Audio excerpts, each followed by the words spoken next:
दोस्तों इस टाइम की फसलों में तीन बड़ी समस्याएं आ रही हैं। फर्स्ट है फ्लावर से फल बन रहे हैं लेकिन छोटी छोटी साइज में बन करके ड्रॉप हो रहे हैं, खराब हो रहे हैं। सेकंड है फ्लावर्स ही खराब हो रहे हैं, फ्लावर सड़ रहे हैं या फ्लावर ड्रॉपिंग की समस्या है, फ्लावर से झड़ रहे हैं। थर्ड समस्या आ रही है कि फसलों में फ्लावर्स ही नहीं आ रहे हैं। तो इसके पीछे, इन तीनों समस्याओं के पीछे कौन कौन से कारण हैं, कैसे आपको अपनी फसलों में पहचान करनी है कि किस वजह से ये समस्या आपकी फसल में आ रही है और उसका क्या समाधान है, क्या आपको ट्रीटमेंट करना है, क्या उपाय करना है जिससे कि आपकी फसल स्वस्थ भी रहे, हरी भरी रहे, साथ ही किसी भी टाइप की समस्या आपकी फसल में देखने को नहीं मिले और कम खर्च में अच्छा रिजल्ट, अच्छा उत्पादन आप अपनी फसल में ले सके। इसके लिए दोस्तों इस वीडियो को आप कंप्लीट जरूर देखें। नमस्कार दोस्तों, मैं हूं अनीता सिंह, आप देख रहे हैं आपका अपना YouTube channel Indian organic journey. दोस्तों वीडियो शुरू होने से पहले चैनल को सब्सक्राइब जरूर कीजिए और बेल आइकन को प्रेस कीजिए ताकि इसी तरीके की नॉलेजफुल जानकारी आपको सबसे पहले मिलती रहे। दोस्तों अगर फसलों में फ्लावर ड्रॉपिंग की समस्या आ रही है या फिर फ्लावर्स आ ही नहीं रहे फसलों में, या फिर फ्लावर से जैसे ही फल बने हैं तो वो खराब हो रहे हैं, सड़ रहे हैं, तो इनके पीछे सबसे बड़ा रीजन, पहला रीजन हो सकता है, बहुत सारे रीजन इस वीडियो में शेयर करूंगी। पहला कारण हो सकता है फंगस जनित रोगों का अटैक। फंगस जनित रोग जैसे कि फ्यूजेरियम फंगस का अटैक है, बोट्रिटिस फंगस का अटैक है, पाउडरी मिल्ड्यू, डाउनी मिल्ड्यू की अभी समस्या, डाउनी मिल्ड्यू की बहुत ज्यादा समस्या देखने को मिल रही है, लीफ स्पॉट है, या फिर ब्लाइट की समस्या आ रही है। तो इन सब की रीजन की वजह से भी फसलों में ये तीनों समस्या आ सकती हैं। फ्लावर कम मात्रा में आएंगे, फ्लावर ड्रॉपिंग की समस्या आएगी और फ्लावर से फल बने हैं तो वो भी सड़ करके, खराब होकर के ड्रॉप हो जाएंगे। ये तीनों ही समस्याएं फंगस जनित रोगों के अटैक की वजह से हो सकती है। तो इसके लिए बचने का सबसे बेस्ट तरीका है कि आपको जैसे ही फसल में फ्लोरिंग स्टेज शुरू हो जाए तो आपको ऐसे फंगिसाइड यूज करने हैं जिसका लंबे समय तक रिजल्ट मिले, सिस्टमिक फंगिसाइड हो और साथ ही फ्लावर ड्रॉपिंग की समस्या भी नहीं आए, एक साथ बहुत सारी फंगस जनित रोगों को कंट्रोल करे। तो इसके लिए इस समय के लिए सबसे बेस्ट फंगिसाइड है दोस्तों रोको फंगिसाइड। रोको फंगिसाइड जिसमें कि टेक्निकल कंटेंट आता है थायोफेनेट मिथाइल। पारिजात इंडस्ट्रीज का भी आता है थायोफेनेट मिथाइल, और भी बहुत सारी कंपनियों का आता होगा। तो आप टेक्निकल कंटेंट पे ध्यान रखिए कि थायोफेनेट मिथाइल 70% पाउडर फॉर्म वाले का आपको फसलों में स्प्रे करना है। जैसे ही फ्लोरिंग स्टेज शुरू हो जाए या फिर फ्लोरिंग स्टेज से जस्ट पहले आप इसका स्प्रे कीजिए ताकि लंबे समय तक आपकी फसल बिल्कुल सुरक्षित रहे। रोको फंगिसाइड बहुत सारी डिजीज को एक साथ कंट्रोल कर लेता है, जैसे कि फ्यूजेरियम फंगस को, बोट्रिटिस फंगस को, या फिर विल्ट वगैरह की समस्या है, गमी स्टेम ब्लाइट की है, तो इन सबको कंट्रोल कर लेता है और इसका रिजल्ट बहुत अच्छा मिलता है, लंबे समय तक मिलता है। तो सबसे फर्स्ट प्रायोरिटी पे आप इसका इस्तेमाल कर सकते हैं। अगर रोको फंगिसाइड अवेलेबल नहीं हो रहा है तो फिर जैसे कि आप यूज कर सकते हैं बासफ का मेरीओन फंगिसाइड। इससे भी बहुत सारी डिजीज कंट्रोल होती है एक साथ, जैसे कि पाउडरी मिल्ड्यू, डाउनी मिल्ड्यू की समस्या आ रही है तो बहुत ही इफेक्टिव है, और भी लीफ स्पॉट है, ब्लाइट है, बहुत सारी फंगस जनित डिजीज को कंट्रोल कर लेगा और लंबे समय तक रिजल्ट मिलेगा। मेरीओन फंगिसाइड जिसमें कि टेक्निकल कंटेंट आता है फ्लूएक्सा पायरोक्साइड प्लस पायराक्लोस्ट्रोबिन का कॉम्बिनेशन आता है, तो ये भी यूज कर सकते हैं। बहुत सारे किसान है जो कि साफ वगैरह फंगिसाइड का भी यूज करते हैं फ्लोरिंग स्टेज से पहले। तो अगर बहुत ज्यादा, अगर आपने बार बार ऐसे फंगिसाइड का यूज कर लिया जैसे साफ वगैरह है या M45 है, तो इनका आप बार बार यूज कर रहे हैं तो ज्यादा लंबे समय तक रिजल्ट नहीं मिलेगा।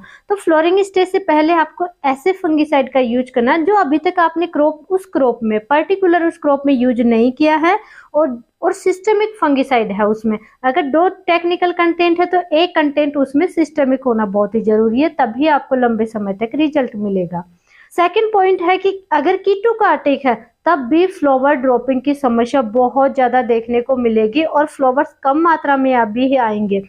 थ्रिप्स वगैरह का अटैक है तो फ्लोरिंग स्टेज में अगर थ्रिप्स वगैरह का अटैक है तो फ्लोरिंग स्टेज से जैसे ही फल बनेंगे, फल छोटी छोटी साइज में है, थ्रिप्स वहां से रस चूस लेती हैं। थ्रिप्स या अन्य कोई रस चूसने वाले कीटों का अटैक है, छोटा फल है वहां से रस चूस लेते हैं और वहां पे फिर फल एक सिकुड़ी हुई सी स्किन होगी उसकी। तो ये दोस्तों होता है कि रस चूसने वाले कीटों का अटैक बाद में आपने कंट्रोल कर लिया, लेकिन अगर उस समय अटैक था तो ये फल खराब ही समझिए, आप खराब हो जाएंगे। तो इसलिए आप फ्लोरिंग स्टेज से पहले ही अच्छे सिस्टमिक कीटनाशक का यूज कीजिए। दोस्तों फ्लोरिंग स्टेज में कौन से फंगिसाइड, कौन से कीटनाशक का आपको यूज करना चाहिए, फ्लोरिंग स्टेज से पहले कौन से कीटनाशक या फंगिसाइड का यूज करना चाहिए, आप मुझे कमेंट करके जरूर बताइए। इन पे मैं डिटेल वीडियो लाने की कोशिश करूंगी। इसी में कवर करूंगी तो बहुत लेंथी टॉपिक हो जाएगा। अब दोस्तों की फसलों में तीसरा बड़ा रीजन है जो सबसे ज्यादा मिस्टेक करते हैं, वो है नाइट्रोजन युक्त फर्टिलाइजर का ज्यादा यूज करना। फसलों में फ्लोरिंग स्टेज से पहले बढ़वार का समय होता है, ज्यादा फुटाव का समय होता है, तो उसके लिए किसान नाइट्रोजन युक्त फर्टिलाइजर बहुत ज्यादा यूज कर लेते हैं। फास्फोरस का कम यूज करते हैं और पोटास का तो बिल्कुल भी नहीं करते। तो इसकी वजह से पोटाश की अगर डिफिशियंसी है, फॉस्फोरस की कमी है और नाइट्रोजन युक्त फर्टिलाइजर बहुत ज्यादा दे दिए, नाइट्रोजन बहुत ज्यादा फसल में दे दी, तो रोगों का भी अटैक होगा, कीटों का भी अटैक होगा और साथ ही फ्लावर ड्रॉपिंग की समस्या आएगी, फ्लावर्स कम मात्रा में आएंगे। तो इसलिए दोस्तों कोई भी आप फर्टिलाइजर दे रहे हैं तो एनपीके, नाइट्रोजन, फॉस्फोरस, पोटाश, बढ़वार का समय तो नाइट्रोजन आप ज्यादा मात्रा में दीजिए, लेकिन फॉस्फोरस और पोटाश का भी आप बैलेंस जरूर रखिए। पोटास की डिफिशियंसी से बहुत ज्यादा, अगर आपने रोगों का अटैक हुआ, उसको कंट्रोल कर लिया, अच्छा फंगिसाइड यूज किया, कोई भी दवाई यूज की, लेकिन पोटाश की कमी है तो अटैक फिर से हो सकता है आपकी क्रॉप में। इसलिए पोटाश को बैलेंस मात्रा में शुरुआती स्टेज से ही आप जरूर यूज करें। जैसे कि बेसल डोज में एमओपी यूज कर लीजिए, एसओपी फर्टिलाइजर यूज कर लीजिए, या शुरू में जैसे फर्टिगेशन में एनपीके 19-19 दे लीजिए, या फिर 10-26-26 का आप यूज कीजिए। तो ऐसे फर्टिलाइजर बेसल डोज में दीजिए और फिर जैसे ही फर्टिगेशन शुरू हो जाए, ड्रिप वगैरह से आप दे रहे हैं फर्टिलाइजर, तो फिर आप एनपीके 19-19 है या 052-34 है, बीच बीच में पोटाश का भी आपको जरूर यूज करना है। और फ्लोरिंग स्टेज जैसे ही शुरू हो जाए तो अब नाइट्रोजन को आपको कंट्रोल करना है, फिर आपको फॉस्फोरस युक्त फर्टिलाइजर को ज्यादा बढ़ाना है। अगर फॉस्फोरस की कमी होगी तो फसल में दोस्तों अन्य पोषक तत्वों की भी कमी आएगी। वो इसलिए कि जब रूट डेवलप नहीं होगा, और रूट डेवलप होता है फॉस्फोरस से, तो रूट ही अगर जड़ों का विकास ही नहीं हुआ तो आप कितने भी फर्टिलाइजर दीजिए, कितने भी अन्य न्यूट्रिएंट, माइक्रो न्यूट्रिएंट दीजिए, वो पौधे तक पहुंचेंगे नहीं, क्योंकि जहां आपने दिया है वहां रूट ही डेवलप नहीं है। रूट नहीं है तो पौधा अपटेक कैसे करेगा। तो इसलिए सबसे बेस्ट है कि जैसे ही आपको लग रहा है कि बढ़वार का समय कंप्लीट हो गया, अब फ्लोरिंग स्टेज जैसे ही शुरू हो गई है, तो फॉस्फोरस युक्त फर्टिलाइजर आप बढ़ा दीजिए। फ्लोरिंग स्टेज से पहले आप 12-0 दीजिए, या फिर अन्य कोई फर्टिलाइजर, एनपीके के बहुत सारे ग्रेड आए तो वो आप दे सकते हैं। और फ्लोरिंग स्टेज शुरू हो गई है तो जैसे एक बार 12-0 दिया, दूसरी बार आप 052-34 को दीजिए, या फिर 060-20 को दीजिए। इस तरीके से आप चेंज कर करके एनपीके फर्टिलाइजर या अन्य कोई जैविक में आप फर्टिलाइजर यूज कर रहे हैं तो ऐसे फर्टिलाइजर को आप यूज कीजिए। अब फोर्थ रीजन है, फ्लावर से फल नहीं बन रहे हैं, फ्रूट सेट नहीं हो रहे हैं, फ्लावर ड्रॉपिंग की समस्या आ रही है, तो इसके लिए सबसे बड़ा रीजन एक ये भी हो सकता है कि आपके प्लॉट में मधुमक्खियां नहीं हो, या फिर आपने ऐसे कोई कीटनाशक का यूज कर लिया जो कि हनी बी के लिए थोड़ा सा डेंजर है, या फिर हनी बी है उस समय आपने कीटनाशक का यूज किया तो हनी बी आपके प्लॉट से जा सकती है। फ्लोरिंग स्टेज में मधुमक्खियों को सेफ रखने के लिए आपको सबसे बेस्ट रहेगा कि कीटनाशक का आप जब भी इस्तेमाल करें तो जब भी प्लॉट से मधुमक्खियां चली जाए, शाम के समय, लेट इवनिंग में आपको किसी भी कीटनाशक का स्प्रे करना चाहिए, या फिर सुबह मॉर्निंग में बहुत ही जल्दी आप स्प्रे कर लें ताकि मधुमक्खियों को किसी भी टाइप का नुकसान ना हो। मधुमक्खियों को अट्रैक्ट करने का आपके प्लॉट में अगर कम आ रही है तो सबसे बेस्ट तरीका है कि आपके प्लॉट में कुछ कुछ मात्रा में मैरीगोल्ड बीच बीच में आप जरूर लगाइए। मैरीगोल्ड को लगाने का बहुत सारे फायदे हैं। निमेटोड की समस्या आपके प्लॉट में नहीं आएगी और मधुमक्खियां भी अट्रैक्ट होकर के आपके प्लॉट में आएंगी। अगर कम आ रही है तो बहुत ही अच्छा ऑप्शन है। और नेक्स्ट रीजन है दोस्तों, फसलों में अगर पोषक तत्वों की कमी है, न्यूट्रिशन डिफिशियंसी, तब भी फ्लावर कम मात्रा में आएंगे और ड्रॉपिंग की समस्या देखने को मिल सकती है। तो न्यूट्रिशन डिफिशियंसी की कमी नहीं होनी चाहिए। जैसे फ्लोरिंग स्टेज शुरू हो जाए आप कोई अच्छा टॉनिक यूज कीजिए, या फिर न्यूट्रिशन डिफिशियंसी की पूर्ति के लिए सबसे बेस्ट है दोस्तों बोरोन फर्टिलाइजर को आपको फ्लोरिंग स्टेज से जैसे ही शुरू हो जाए जरूर यूज करना है। कम से कम एक बार आप जरूर यूज कीजिए। फ्रूट सेटिंग में ज़्यादा मात्रा में फ्लावर्स के लिए, फ्लावर ड्रॉपिंग की समस्या नहीं हो, इसके लिए सबसे बेस्ट है आप बोरोन को जरूर यूज करना है।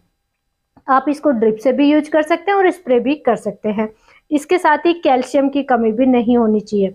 कैल्शियम की पूर्ति के लिए सबसे बेस्ट है और कॉम्बिनेशन है कैल्शियम नाइट्रेट प्लस बोरोन। अब इसका यूज कैसे करना है कि जैसे किसान यूज करते हैं, फ्रूटिंग स्टेज शुरू हो जाती है, फल बन रहे हैं, साइज बन रहे हैं, उस समय यूज करते हैं।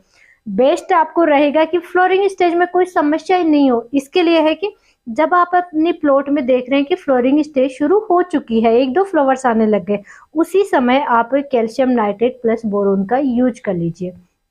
दोस्तों अब ये है कि अगर कैल्शियम नाइट्रेट आप यूज करेंगे तो उसमें नाइट्रोजन फर्टिलाइजर आता है, नाइट्रोजन आता है नाइट्रेट फॉर्म में। तो मैम क्या नाइट्रोजन की अधिकता से फ्लावर ड्रॉपिंग की समस्या नहीं आएगी?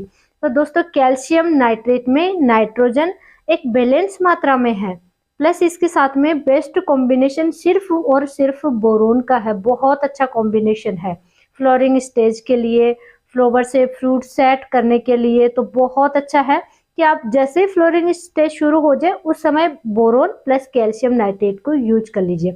अब यूज बहुत ज़्यादा आपको नहीं करना है। अगर आप स्प्रे कर रहे हैं तो कैल्शियम नाइट्रेट आप लेंगे 4 से 5 ग्राम पर लीटर के हिसाब से घोल तैयार करना, और 1 एकड़ के लिए 1 kg आप कैल्शियम नाइट्रेट को यूज करेंगे। 200 लीटर पानी कम से कम होना चाहिए, मिक्स करके स्प्रे करेंगे। इसके साथ में बोरोन आपको स्प्रे के लिए डोज रखनी है 1 ग्राम पर लीटर के हिसाब से घोल तैयार करना, और 1 एकड़ के लिए आप 250 ग्राम बोरोन इसके साथ में कॉम्बिनेशन में मिला सकते हैं। लेकिन लंबे समय तक पूरी फ्लोरिंग स्टेज में कोई समस्या नहीं आए। अगर समस्या है तब आपको स्प्रे करना है ताकि जल्दी रिजल्ट मिल जाए। लेकिन अगर समस्या नहीं है, पहले ही आप इस्तेमाल करें तो बेस्ट रहेगा कि आप ड्रिप से इस फर्टिगेशन को यूज करें, ड्रिप से आप इस फर्टिगेशन को दें। कैल्शियम नाइट्रेट अगर आप 5 kg दे रहे हैं तो 3-3 kg 2 बार में दे दीजिए, ज़्यादा अच्छा रिजल्ट मिलेगा। क्योंकि नाइट्रोजन नाइट्रेट फॉर्म है और नाइट्रेट फर्टिलाइजर का, नाइट्रेट का लीच आउट की समस्या बहुत ज़्यादा होती है। तो आप 5 kg तक 1 एकड़ के लिए यूज कर सकते हैं। लेकिन जल्दी जल्दी पानी दे रहे हैं तो 3-3 kg आप कैल्शियम नाइट्रेट को 2 बार में दे दीजिए, ज़्यादा अच्छा रिजल्ट मिलेगा। साथ ही आप बोरोन 500 ग्राम 1 एकड़ के लिए आप 1 बार यूज कर सकते हैं, और अगर ज़्यादा डिफिशियंसी है तो आप 2 बार भी यूज कर लीजिए। अगर फिर भी फ्लावर ड्रॉपिंग की समस्या आ रही है तो आप माइक्रो न्यूट्रिएंट को जरूर यूज कीजिए। बहुत सारी कंपनियों का बहुत सारे अलग अलग नामों से माइक्रो न्यूट्रिएंट आते हैं, जिसमें कि बोरोन है, सिलिकॉन है, या फिर मोलिब्डेनम है, जिंक है। तो बहुत सारे अलग अलग परसेंटेज में अलग अलग माइक्रो न्यूट्रिएंट आते हैं। आप किसी का भी यूज कर लेंगे, सभी का बेस्ट रिजल्ट आपकी फसलों में देखने को मिलेगा।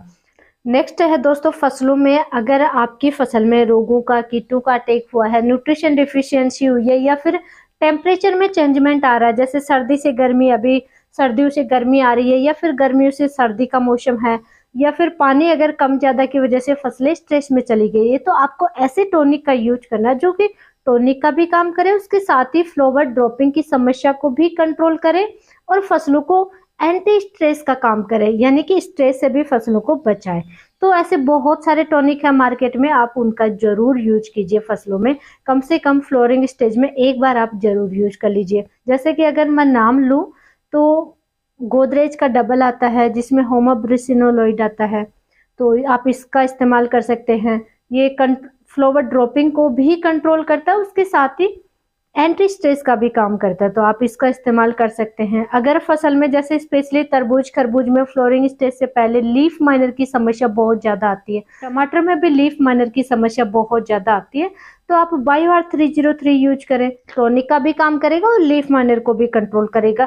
तो सबसे पहले दोस्तों, लास्ट में मेरा कहने का पॉइंट यही है, आप अपनी फसल में कारण पहचानिए, रीजन देखिए कि किस रीजन से आपकी फसल में फ्लावर्स कम मात्रा में आ रहे हैं। अगर आ रहे हैं तो ड्रॉप क्यों हो रहे हैं, कौन सा रीजन है, कौन सी, उसी अनुसार आपको ट्रीटमेंट करना है। जानकारी अच्छी लगी है, वीडियो को लाइक कीजिए, चैनल को सब्सक्राइब कीजिए और ज़्यादा से ज़्यादा किसान दोस्तों तक शेयर जरूर करें। धन्यवाद।